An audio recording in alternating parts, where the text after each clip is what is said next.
Hop.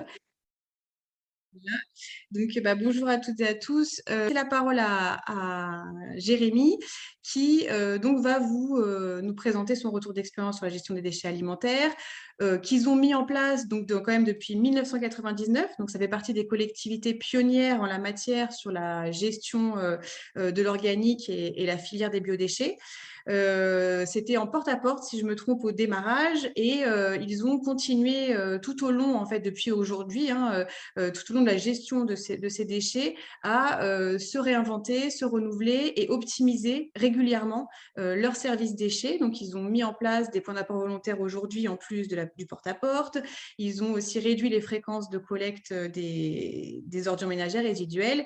Et donc, on va voir en fait tout ce cheminement, tous les outils utilisés et les résultats obtenus par cette collectivité. Donc, merci Jérémy. Et puis, je te laisse la parole. Et puis, n'hésitez pas à poser des questions, soit en cours de route, si ça peut faire un peu plus vivant, soit tout à la fin. On aura vraiment un long temps d'échange, voilà, jusqu'à 13 heures. À toi, Jérémy. Merci. Bonjour à tous. Merci pour l'invitation, du coup, Mathilde. Là, je vais vous dérouler, il y a une douzaine de diapos. Effectivement, si vous avez des questions au fur et à mesure, n'hésitez pas. Puis sinon, on pourra aussi revenir en fin de présentation s'il y a des éléments que vous souhaitez creuser un petit peu en particulier. Du coup, au niveau de notre territoire, très rapidement, on a un peu moins de 100 000 habitants, une trentaine de communes. La population, à peu près un peu plus de 50% répartie sur 5 communes du sud du territoire. On a collecte et traitement du coup en compétences qu'on exerce très majoritairement en régie. Un financement de notre service en TOM plus redevance spéciale là depuis 2005. Et donc, comme le disait Mathilde, depuis 1999, il y a une collecte des déchets alimentaires sur le territoire, avec plusieurs vagues d'amélioration qui se sont succédées. Et puis d'autres à venir, parce qu'on peut toujours faire mieux. Et donc, on a un peu trois piliers dans notre gestion des déchets alimentaires. Le côté prévention qui arrive toujours en premier chez nous, donc ce tri à la source des déchets alimentaires, et puis aller un peu au bout du process, avec aussi le traitement qui est géré en régie. Simplement pour que vous ayez quelques éléments de repère, si vous voulez un petit peu vous comparer avec vos collectivités, sur la production un petit peu des différents flux sur notre territoire. On est en multimatériaux à côté là sur les flux emballage plus papier donc. Et puis donc pour les déchets alimentaires qui nous intéressent, on est à une vingtaine de kilos par habitant sur toute la POP, quoi. On considère maintenant que toute la POP, tous les habitants sont desservis.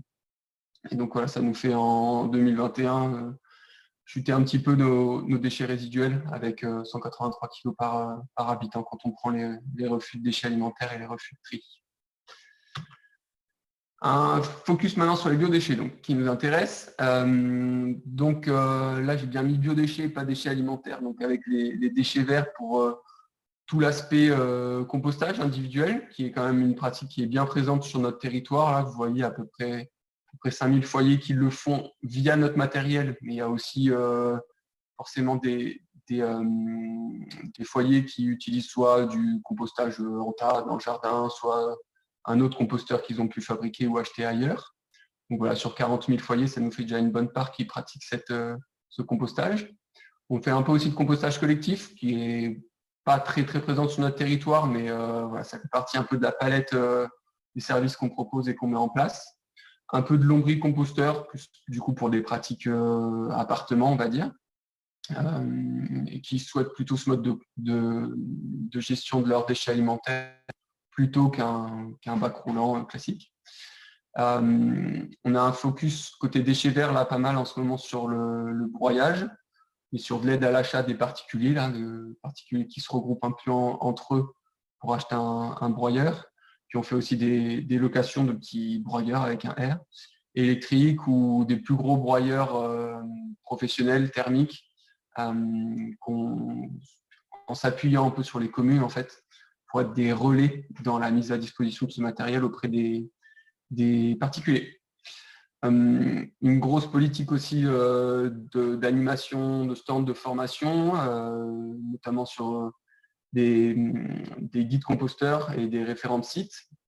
On a 2 ETP qui sont vraiment techniciens biodéchets chez nous, plus 4 ambassadeurs du tri et de la prévention. Sur la thématique, là, je rajoute aussi deux chargés de mission qui sont sur le CODEC, le contrat objectif déchets économie circulaire de l'ADEME. Donc voilà, ça fait une belle équipe de prévention pour avancer sur tous ces sujets-là.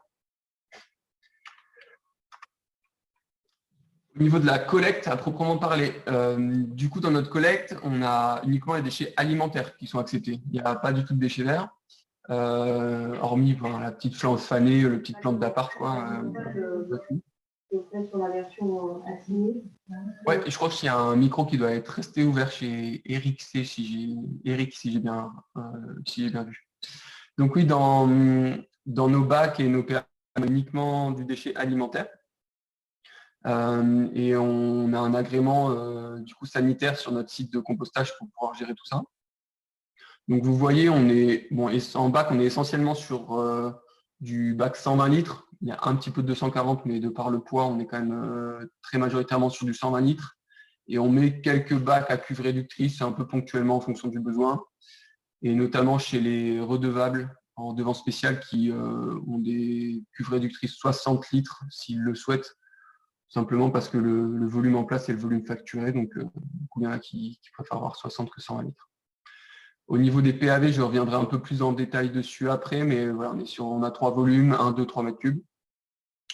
Donc tout ce qui est collecté là, une fois les bioseaux et sacs compostables collectés dans nos différents camions, on l'emmène sur notre site exploité en régie, le site écologique de la Buisse, sur le sud du territoire, où on va du coup faire le compost qu'on appelle alimentaire et qui est vendu exclusivement aux habitants, aux particuliers.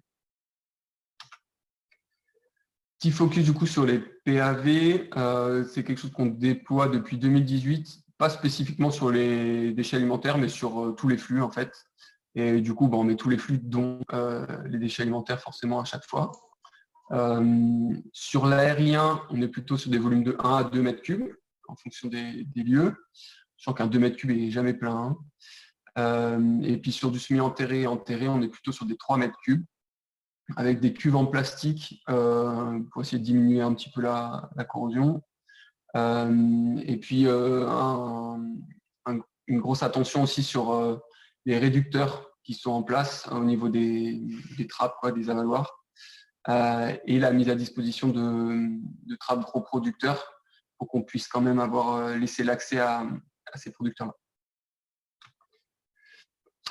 Notre collecte de PAV, on l'a commencé à la déployer en même temps que je vous disais que les autres flux. Ce n'était pas une collecte spécifique qu'on a souhaité déployer. Dans différents cas, dans l'habitat collectif neuf, dès qu'on a 15-20 logements, on réfléchit à une collecte PAV. Quand on a aussi des souhaits des bailleurs de faire évoluer leur mode de collecte pour faciliter leur gestion, par exemple. Quand on sécurise la collecte, on a fait une grosse vague en 2018 qui était liée à ça, plutôt quand on a supprimé d'un coup beaucoup de marche arrière. Et puis sur les projets communaux, quand ils requalifient une rue, ils refont une place du village, ce genre de choses. Et l'autre origine un petit peu de ce déploiement de PAV, c'est qu'on avait des quantités qui chutaient d'année en année. On le reverra tout à l'heure. Et du coup, c'était un moyen d'aller chercher plus d'habitants qui étaient jusqu'à présent pas desservis. Et puis du coup, de redynamiser un peu ce geste de tri pour aller retrouver des tonnages. Et là, vous avez juste un aperçu de notre parc actuel avec un petit peu le nombre de colonnes par typologie. Quand on met en place ce type de collecte, on a toujours un lien forcément avec la commune et le bailleur, un porte-à-porte qui se fait par nos ambassadeurs du tri pour à la fois accompagner sur ce nouveau mode de collecte pour les habitants, mais également pour refaire un focus sur les consignes de tri et remettre une couche sur la collecte spécifique des déchets alimentaires. On collecte ça une fois par semaine avec des camions grues, le même type que pour les déchets résiduels, hein, c'est la même chose, là, les volumes du haut.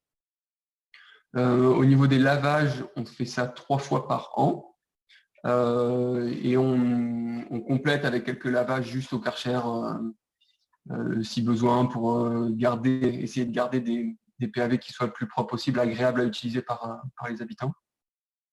Et puis, je l'ai juste mis quelques données de perf sur 2021 avec le différentiel un petit peu entre porte-à-porte et PAV.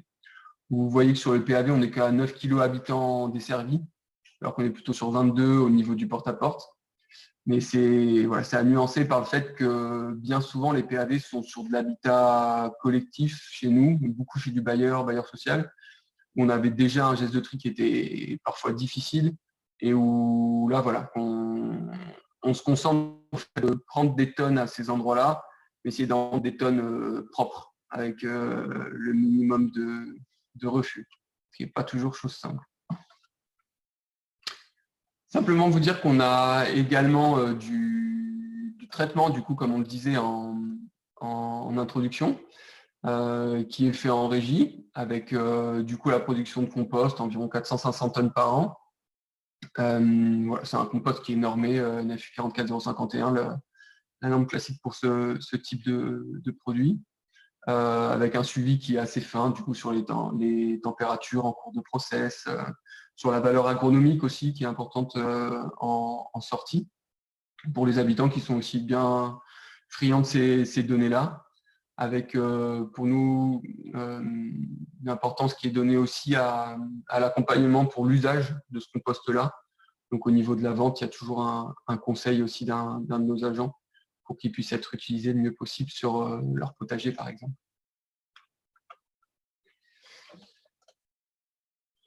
Si je retourne un petit peu en arrière pour vous donner un petit peu toutes les évolutions qu'on a mises en place depuis un peu plus de 20 ans. Au démarrage, on était plutôt sur du sac plastique avec des bioseaux qui étaient pleins. Il y a eu des expérimentations dans le début des années 2010 sur plutôt des sacs compostables qui émergeaient un petit peu à l'époque, mais qui n'étaient pas forcément encore bien performants. Ils avaient tendance à se composter un peu trop vite chez l'habitant. Et en 2018, on a pour le coup vraiment basculé en changeant tout le matériel de pré-collecte, donc avec du bioseau ajouré et du sac compostable qu'on prend avec le réseau Compost Plus d'ailleurs. On a également mis en place des PAV sur cette année 2018, c'était le début.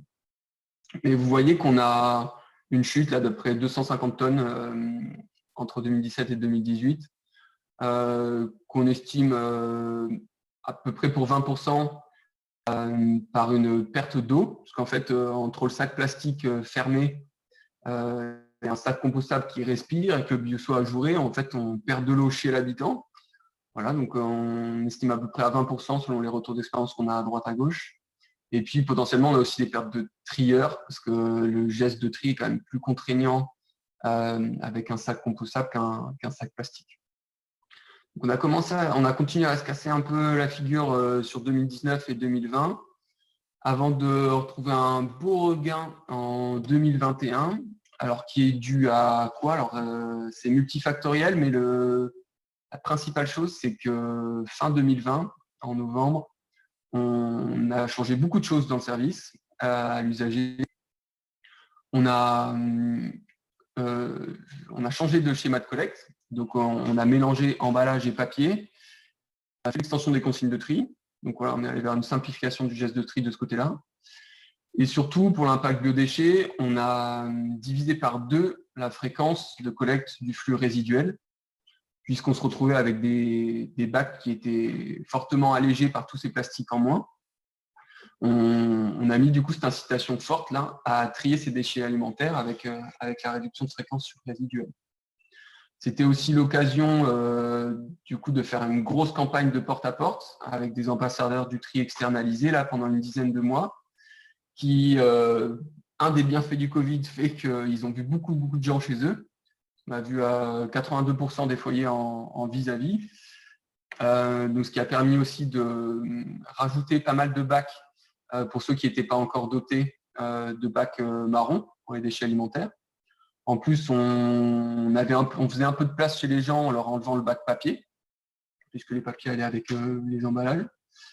Donc tout ça fait qu'on a eu des résultats assez marquants, notamment sur le flux des déchets alimentaires, puisqu'entre 2020 et 2021, on a pris 40% en tonnage. Et puis bon, juste vous dire qu'en parallèle, sur les emballages papier, on a pris 25% et qu'en résiduel, on a baissé de 12%. Grosso modo, on a perdu 2000 tonnes en résiduel. Il y en a 1000 qui sont allés vers les emballages papier. Il y en a à peu près 500 qui sont allés vers l'alimentaire. Et puis le reste, il y en a une petite part qui s'est retrouvée sur les déchetteries.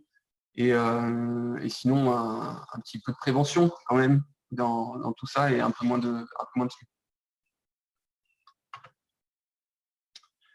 Juste pour vous donner des éléments, je ne vais pas forcément les commenter longuement, mais que vous puissiez situer quand même le coût chez nous des déchets alimentaires. Donc ça, c'est les chiffres 2020. Tout le reste, c'est des chiffres 2021, mais ça, c'est juste des chiffres 2020. Je suis en train de finir compte à coup pour 2021. Vous voyez que le coût à l'habitant reste autour des 27 € en habitant desservi en 2020. Habitant desservi en 2020, c'était à peu près les 2 tiers là, sur 60 000 habitants. Et puis le coût aidé à la tonne, c'est un peu plus mal, il faut moins regarder. Avec des coûts qui sont essentiellement liés à de la pré-collecte et de la collecte. Et je précise quand même si vous devez être nombreux à avoir l'habitude de compte à coût, mais on a une répartition des charges variables qui se fait à 50-50 quand on a des BNB compartimentés entre les deux flux. Du coup, toutes les charges variables sur les flux résiduels et alimentaires, c'est 50-50, donc ça pèse quand même pas mal aussi sur ce flux alimentaire, la méthodologie compte à coût. Et comme on essaye de faire mieux, de temps en temps, on fait des baromètres. Là, le dernier que j'ai, c'est 2019, mais on va en refaire un sur cette fin d'année 2022. Là. On essaye de voir un petit peu chez nos habitants comment ils pratiquent le tri des déchets alimentaires.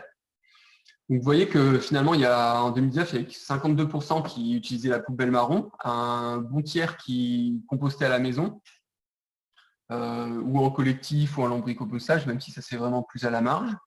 Il y en a qui donnent aussi pas mal à leurs animaux.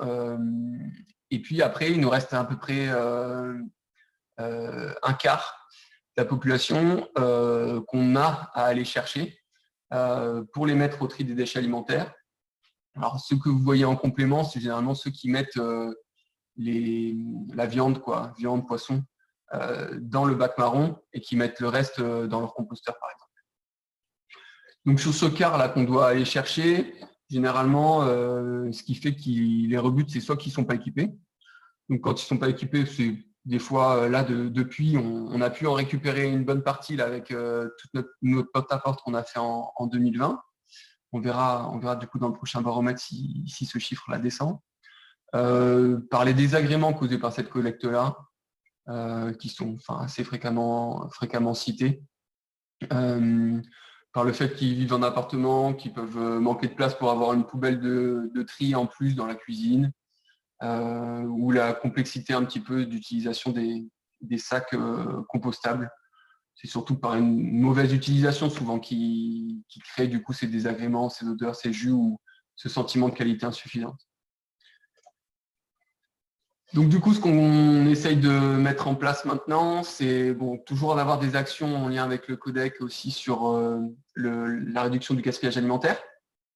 On essaie d'augmenter aussi le gisement capté parce qu'on en retrouve encore à peu près, on trouve encore 20-35% de notre poubelle grise qui est du déchet alimentaire qu'on pourrait récupérer. On fait un bon focus en ce moment aussi sur diminuer le refus dans le flux collecté en PAV, avec ce que je vous ai dit tout à l'heure, une vraie attention sur les bornes, la conception des bornes, la taille des avaloirs, des trappes, etc. On travaille aussi en parallèle sur les gros producteurs qu'on a en redevance spéciale pour les passer tous en sac et housse compostable, parce que pour l'instant, on avait encore une tolérance sur du sac plastique pour eux, plastique qui était sorti ensuite dans notre process là, de compostage. Mais du coup, voilà, on voudrait qu'ils soient tous en sac et housse compostable. Et voilà, on fait des tests avec une bonne partie d'entre eux pour essayer de tous les faire basculer et d'avoir le matériel le plus adapté possible à leurs différentes pratiques. On a un process de valorisation de nos déchets alimentaires qui est quand même un peu vieillissant là sur le compostage. On a aussi essayé de simplifier, qui donne un bon résultat pour l'instant, mais on aimerait notamment essayer de diminuer les refus de process. Donc voilà, un focus là-dessus. Et puis on verra, c'est un peu dans les cartons, mais peut-être que si on commençait aujourd'hui à mettre en place une collecte des déchets alimentaires, peut-être qu'on ne serait pas sur du porte-à-porte et PAV partout. Peut-être que sur certains secteurs ruraux, on aurait tendance à déployer uniquement du compostage individuel. Donc voilà, peut-être qu'on fera un petit changement sur ça. C'est dans les cartons et c'est une question un peu plus ouverte. Et puis s'il y en a parmi vous qui ont des retours justement un petit peu sur un mode de collecte différencié en fonction du milieu plutôt urbain ou rural, avec du composteur, je serai moi aussi preneur de vos expériences. Voilà pour moi.